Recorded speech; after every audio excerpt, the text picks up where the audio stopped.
UConn could not walk away with a win tonight without Azzi Fudd.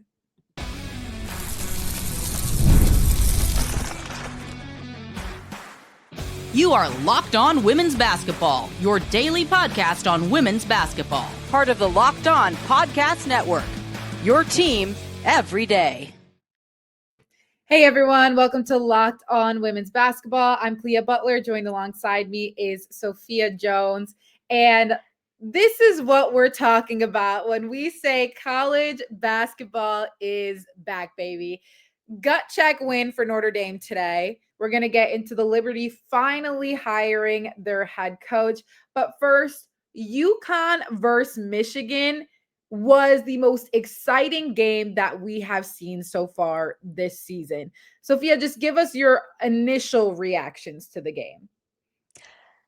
Yeah, I'll even loop it in with the Notre Dame USC game where for 4 hours straight, I was just eating up the high level of basketball that was on my screen, which you love to see.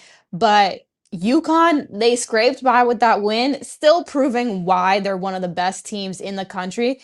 But Michigan, at the same time, they did not go down without a fight. Gave UConn a run for their money for sure. 72-69. The Huskies remain at the number one spot in women's basketball. UConn overall, what they did well, setting the pace early, that was very clear. It was a track and field meet at the beginning of that game. It was just back and forth, back and forth. And a lot of that is because UConn loves to play fast, but Michigan was able to respond to that quickly, but they set the pace early, as well as their defense, especially on the perimeter to start the game at the very least. Nobody could really get past them. They were making it very difficult for Michigan, especially seeing, I know Azzi Fudd can play both sides of the ball, but she really stood out to me in terms of she was very locked down on her perimeter defense, especially to start the game. And obviously when you have some of that interior presence with Sarah Strong too, who had multiple blocks in tonight's game. We'll get into her a little bit later. They're a very hard team to go up against. No matter how close you can get to them, they understand how to pull away in the final stretches. And you can really tell that this is a team that has a lot of maturity, even for some of the younger players like a Sarah Strong or even Kaylee Heckle, who came off the bench. They still were able to show a lot of composure on the court. And that's why they jumped out to such a fast start. In that first quarter, they outscored Michigan 22-5. So they came out swinging. And I think that, especially with the way that Michigan responded after, it was that first quarter that really honestly helped them win the whole game. But buoyed by a couple of individual performances, the team as a whole for UConn, though, they always come out looking like they're the number one team in the country for a reason. You talk about those individual performances. Obviously, we have to talk about Azzi Fudd, who I mentioned in my opening for a reason. 31 points today. And, you know, she is clearly known for getting the ball out of her hand as quickly as it is in her hands. But she was 7 from 12 from three today, 9 of 20 from field range. She was perfect when it came to free throws, which were key for them in this game. 6 of 6 from the free throw line, contributed 5 rebounds. She was what they needed to finish this game out. Michigan made it a very good run, finished a 20-point deficit, made it close, obviously fighting at the very end. But the consistent theme was that Azzi was going to get a bucket. And what I love most about her game is you're not going to see her miss twice. And I think I was just watching that through the entirety of the game where I was like, okay, Azzi missed a 3, rare, because literally every time she shoots the ball, you think it's going to go in. It's just perfect. She shoots the ball, misses. Okay, cool. Second time around, she's making it like 9 times out of 10. She won't miss twice. She scored 13 points in the fourth quarter alone to finish with a season high of 31 points. But even in the third quarter, when they were in a complete scoring drought, she went on a 9-0 run just by herself. If she wasn't in today's game, it could have gotten a little bit more ugly for the Huskies. Yes, and I don't think it's crazy to say that Azzi Fudd has the prettiest shot in all of women's basketball. Her form is absolutely textbook. You talk about every time she shoots it, it looks like it's going to go in because her form never wavers. And that's one of my favorite parts to watch about her game. But she was so big for UConn down the stretch, like you mentioned, especially when Michigan pulled out that zone. One of the best ways to be a zone in that 2-3 that the Wolverines are playing is to shoot the ball and shoot them out of the zone. And that's exactly what AZ did. On the other side, you have Sarah Strong, too, who contributed 16 points, 20 rebounds, 6 assists, and 4 blocks. Post game, when asked about her rebounding today, she said, I don't know. I wasn't really thinking about it. Just right place, right time. We love a humble queen, as she is. But what I really love in her game today, aside from the scoring and the rebounds, are those assists and blocks. I was talking to you about it earlier. Her court vision is insane. I mean, some of the passes that she was able to make, she's all the way literally at the basket and she's turning around, swinging her arm backwards to get it to the 3-point line for her teammate. And also just the 4 blocks. She is scary to get past. And Michigan is coming at UConn with a lot of size as well. She made her presence very known within the paint. 4 blocks today, 6 assists, 20 rebounds, 16 points. And mind you, she's just getting started. When we see her by her senior year, and this is what she's already putting up against top opponents, a top 10 opponent, they're just so scary. 100%. Sarah Strong is the epitome of a player that is just the amalgamation of all the best forward skills and guard skills in one player, essentially. You talk about her rebound. She had 10 rebounds in the first 12 minutes of play. So by the 8-minute mark in the second quarter, she already had 10 boards. And that was so big for UConn because you mentioned how they were able to get out to such a quick start. Well, she was just grabbing everything off the rim, turning around, finding who's open right at the half court line and just chucking it. And it always was delivered perfectly. She is insanely mobile, so she really helped to run the floor to continue that pace. But I think when you look at the flow of this game, it started with Sarah Strong and ended with Azzi Fudd. Absolutely. But we would be remiss if we didn't talk about Michigan, especially Syla Swords. We were texting during the game. This girl is crazy. Like 29 points, 9 rebounds. That rebounding really helped her team get out in the third quarter too, because that allowed Michigan to play fast, get out in transition, and cut that deficit. But let's talk about all the threes she hit, especially in the fourth quarter. She is hitting these contested, fade away. I think they said on the broadcast, Caitlin Clark distance. She could not be stopped. She was keeping me at the edge of my bed, like biting my nails, like, oh my gosh, no way she's going to hit this one. Bang, hits another 3. You have to give her flowers in this game. Yes, incredibly well deserved. She hit 3 threes in the last 49 seconds of the game.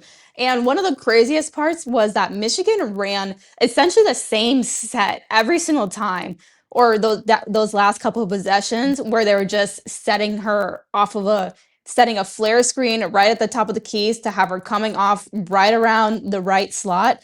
First time, knocked it down. Second time, oh, you read the play. That's okay. I'm just going to pump fake, sidestep, and pull it still and just cashed it. A ton of respect to Syla Swords. She really put women's college basketball on notice tonight.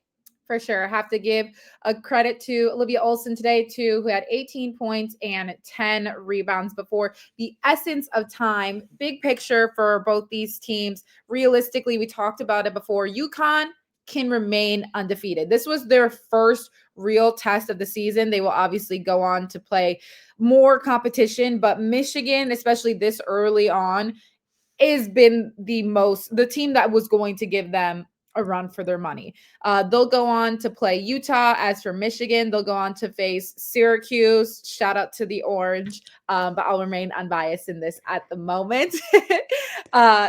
They have also proven to be a very tough opponent to go against in the Big Ten, and they are probably one of the unlikely contenders in the Big Ten this season, but they are big for a reason. There's no one under the size of 5'10" on that team, and there's only like 2 of them. Everyone else is 6 foot and above. Their size, their defense, clearly their shooting range, shooting ability from 3, when you're thinking of Syla Swords, Olivia Olson, they are going to be really hard to go up against once conference play hits. For UConn, you mentioned they'll play Utah next, and in non-conference play, they'll play USC and Iowa in December. And then, of course, they play in the Big East. So I don't think it's crazy to say that Michigan is the best team that they're going to face in the regular season, which again makes me believe that they could finish undefeated. As for Michigan, like you mentioned, looking at the way that the Big Ten is and how UCLA was heavily favorited, I think that eyes are really going to have to start turning to what this Michigan team can do, because I would put them and UCLA in a pretty close race right now, honestly. I 100% agree with you. After this, the New York Liberty have finally hired a head coach.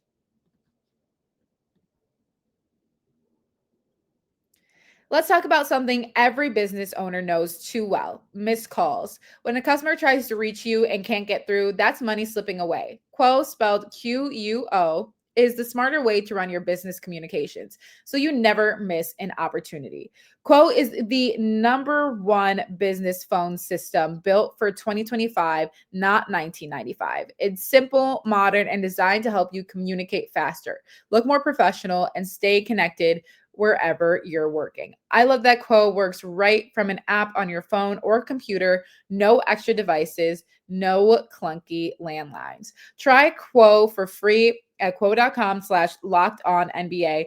That's quo.com/lockedonnba. And yes, you can even keep your existing number. Quo, no missed calls, no missed customers.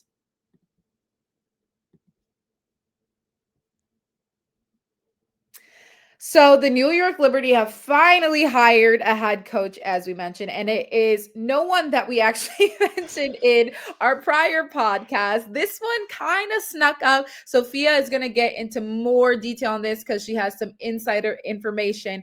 But Golden State Warriors assistant Chris DeMarco will be the new head coach of the New York Liberty. He had held over from the Mark Jackson era while coaching with the I was gonna say the Valkyries. That's who I think of when I think of Golden State now. I've trained my brain well, okay? The Warriors since 2012, serving in a variety of roles, including assistant coach, player development coach, while helping the team win 4 NBA titles. He was also the head coach of the Bahamian senior men's national team since 2014. Used to work very closely with Klay Thompson and Jordan Poole. Also managed the Warriors defense. Sophia, what else do you know about Chris DeMarco? I was told from someone pretty close to the negotiations that he was involved in the process pretty late, so just about 2 to 3 weeks ago, which is why he flew a little bit under the radar, but really impressed the front office with the interviews, and they continued to move forward with him. But Steve Kerr also gave him his blessing. If anyone is familiar with the Golden State Warriors and Steve Kerr's staff, he's had a lot of assistants take on that role as head coach. Kenny Atkinson went to become the head coach of the Cleveland Cavaliers. Mike Brown went on to become the coach of the Sacramento Kings, now currently the New York Knicks. So he's just another one in that line. But this source also told me that Steph Curry actually had conversations with Coach DeMarco about Sabrina Ionescu. Steph and Sabrina are pretty close. I mean, they shot against each other during the NBA All-Star Weekend in a three-point contest, so they have a good relationship. And Sabrina reciprocated that, even reaching out to Steph about head coach Chris DeMarco during that interview process. So that is what some of the information that I was able to obtain there. But for Coach DeMarco, like you mentioned, he ran the Warriors defense, which I think will be important for the Liberty because in 2024, they were the third defensive rating. This past season, they dropped to sixth. So they suffered a bit of a deficit there. And Coach DeMarco was the right-hand man to Mike Brown, then Kenny Atkinson, then Jerry Stackhouse. So he has pretty good mentors, I guess you can say, or just people that he was the right-hand man to that were extremely valuable offensive and defensive minds. I also think it's a major strength of his in his talent management ability. When you look at the Golden State Warriors roster and he went through players like Steph, Klay, Draymond, Jordan Poole, there's a lot of tinkering that you have to do with big personalities and big players like that. Similar to the New York Liberty, where you have currently on the roster Ionescu, Stewie, Jonquel Jones. So it's similar in that line of thought. But even mentioning his head coaching experience with the Bahamian national team, he essentially created a cohesive group from scratch. So he took that job in 2019. And in this past Olympic qualifiers, they were one quarter, just 10 minutes away from qualifying to the Olympics. So he's a really good team builder. He helped coach Buddy Hield and DeAndre Ayton on that roster. So he has that experience as an assistant on the Golden State Warriors staff, but also the head coach in international play. Which is great. Obviously, when you're thinking of the Liberty too, they also bring in a ton of international players. So kind of understanding the balance between some of the Americans, some of the international players. You bring up the defense, which is obviously incredibly important and honestly hurt the Liberty kind of late when they were in their playoff run.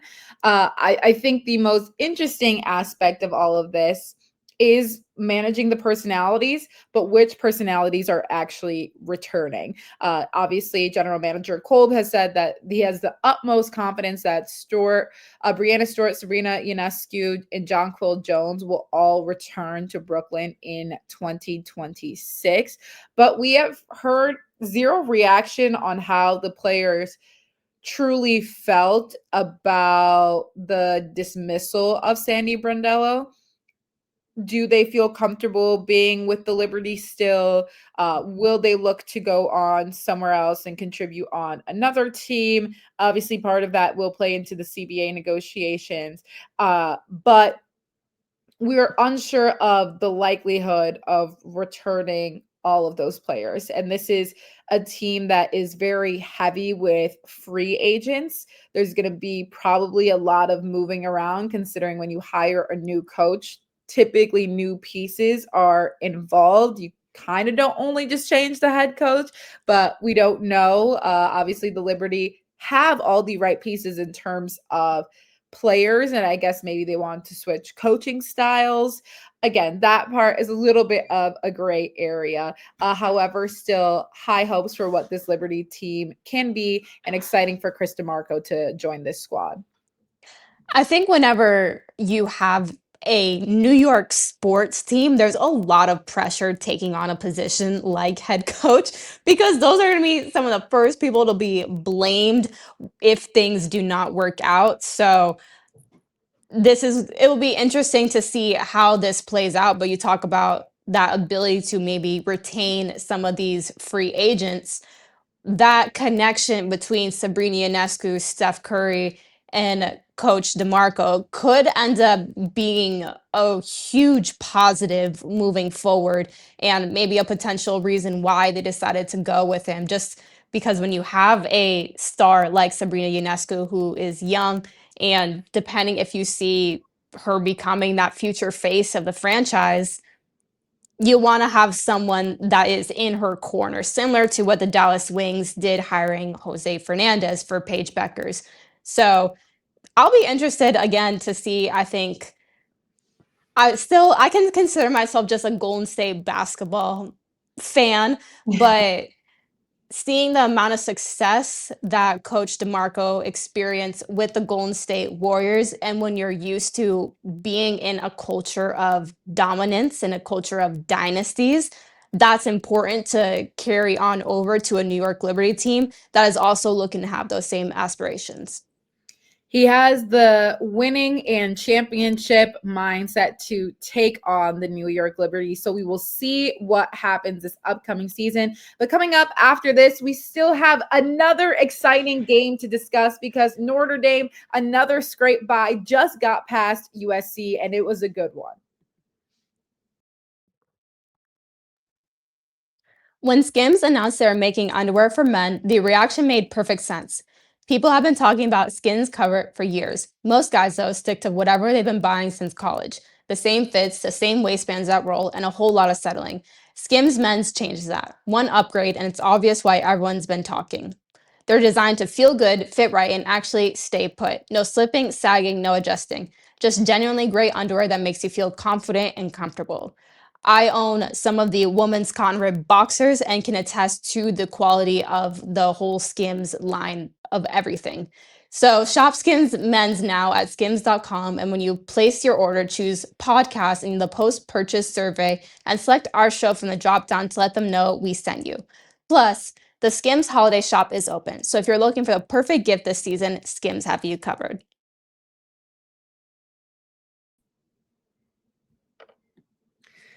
Notre Dame takes down USC 61-59, and this was an important game for both of these teams. Notre Dame coming off a blowout loss to Michigan, USC losing to South Carolina, but Hannah Hidalgo was the answer for Notre Dame today. Still carried a majority of the weight when it comes to offensive production, but what we had both talked about was they locked in on defense today. And I think that really threw off this USC offense, who is still incredibly young, learning how to manage these games, but they just were not taking care of the ball incredibly well. A lot of that is credit to Notre Dame putting such high pressure, especially when we're talking about, I spoke about UConn guarding the perimeter really well. It was very hard to even bring up the ball against Notre Dame, especially when you have Hannah Hidalgo, who's kind of leading that defensive pressure, and everyone really bought into it, even though they weren't all scoring. If you can do the defense that you got to do, if you can lock down, that's what's going to keep you in these games. Yeah, there were even a couple of possessions from USC where they tried to use a different ball handler so that they weren't having to bring the ball up the court up against Hannah Hidalgo's pressure every single possession. But other players continued to step up and they kept the intensity and they used that zone a lot too. So this was a good day for zone enthusiasts, but they used that zone a lot and it really slowed down USC and didn't really allow them to create individually by getting downhill. They had to rely on team basketball and ball movement. And I think that just really hindered how they want to score. This is a team that really thrives when they're playing downhill, able to create for themselves and others and just have players make big shots. But yeah, Notre Dame, they turned up the intensity defensively 100%. That's really what helped to seal this game for them. I mean, they actually shot worse than USC. USC shot 46%, Notre Dame shot 42. USC shot 40% from 3, Notre Dame only 24%. But because they turned USC over so many times, they actually ended up shooting 10 more times, 2 more made field goals, and that was the game right there. I'm going to call up Coach Boeheim since, I went to Syracuse because I'm sure he would have loved all the zone that he saw today. But to the point of Notre Dame having that suffocating defense, they had 16 steals, held USC to 8 points in the final quarter, threw a lot of zone at them, but they also forced USC to turn the ball over about 21 times. And a lot of that was not necessarily It wasn't unforced error. Let's say a little bit of unforced error by USC, but also you have to give credit to Notre Dame for their defensive efforts. But in terms of the standout performances in this game, Hannah Hidalgo knocking down that mid-range pull-up jumper, with just 1.9 seconds left in the game, and that sealed the deal. She had 22 points, 7 rebounds, 5 steals, 2 assists, and turned the ball over 1 time. She's just that girl. I mean, we've said it before where she's going to have to take a lot of the responsibility of Notre Dame's success on her shoulders. She played 39 minutes tonight. That's just 1 minute that she wasn't on the floor this whole game. But you know what? Notre Dame came out with the win, and a lot of it has to do with her. Just for her to have the killer mentality down the stretch too. You can always feel her energy through the screen on both sides of the ball. She's someone that will get just as excited for deflecting a pass out of bounds that is still the opponent's ball as for hitting a big time shot. So you appreciate that duality to her game, but just the stone coldness to Hezzy midi pull up at the end of the game. It was heavily contested. She wasn't even on balance, but she's just one of those players that is built for these moments. At that point, you just have to keep feeding the hot hand. And it was just funny because she literally took on 3 defenders and was like, everyone just clear out. I'll take care of this, and hits the shot. You have to give credit to Vanessa De Jesus today as well. She had 13 points, 4 assists, 2 steals. She's been 0 of 11 the past 2 games from 3-point range, but she hit 3 threes in the first half. So she was able to turn the tempo up a little bit for Notre Dame. She really helped to establish how Notre Dame was going to play that game and send the message to USC that it wasn't going to be just about stopping Hidalgo.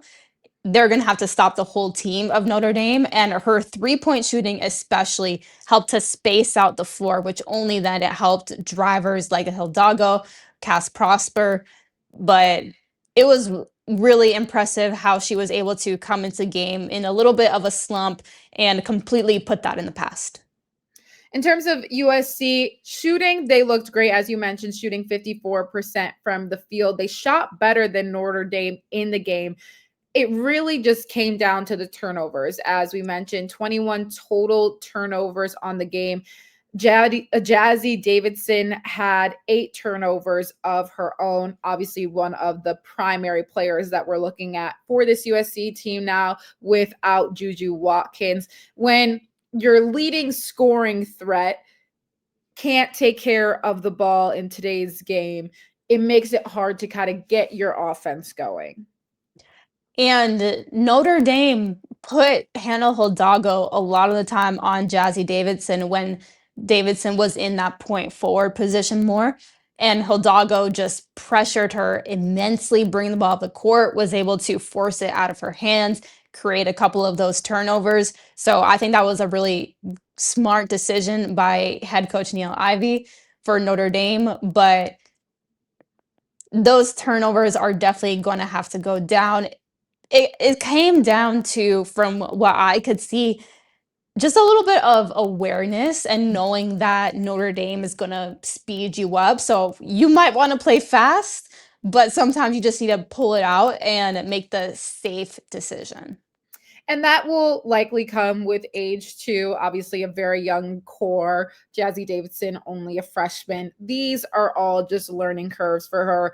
However, did have 14 points, 8 rebounds, and 3 blocks in today's game. Kara Dunn, the bright spot for USC, had 21 points, 8 of 11 from the field, 4 of 5 from 3-point range. Like we said, USC was shooting the ball very efficiently today.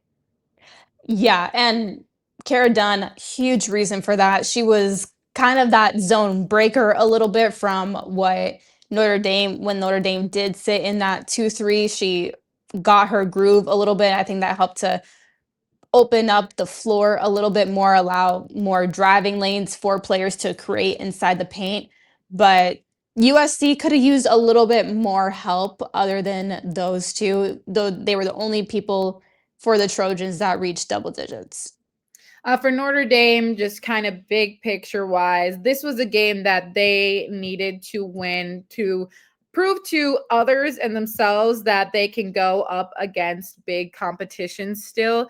For USC, it comes down to them just being young at this point. You mentioned them being able to take care of the ball, having that awareness. That's just going to come with gameplay. I believe this will be a completely different USC team when we see them during the middle of the season as compared to what it is now, but really positive for them to at least have these chances. And they kept the game very close despite things not necessarily clicking for them fully. Once all the other elements start to develop, they'll be in very good running, ideally, for when we get to March. Yeah, for USC, you talk about the young team, and they have played ranked opponents previously, South Carolina and NC State, splitting that series. But both of those games were played on neutral sites. Today was played in South Bend at Notre Dame. So that was the most adverse environment that they faced so far this season. That's only going to make them better, especially with how youthful they are. And for Notre Dame, like you said, there's no clear front runner, I would say, right now in the ACC. And so I think this was a great moment for them to realize that they still got it. Sometimes you just need that boost of confidence, and they delivered on that today. Listen, they saw Skylar Diggins was in the building and they said, we got to pick it up. We can't disappoint her. Okay. But that'll do it for us this week. Thank you so much for watching Locked On Women's Basketball. We will be back on Monday to discuss the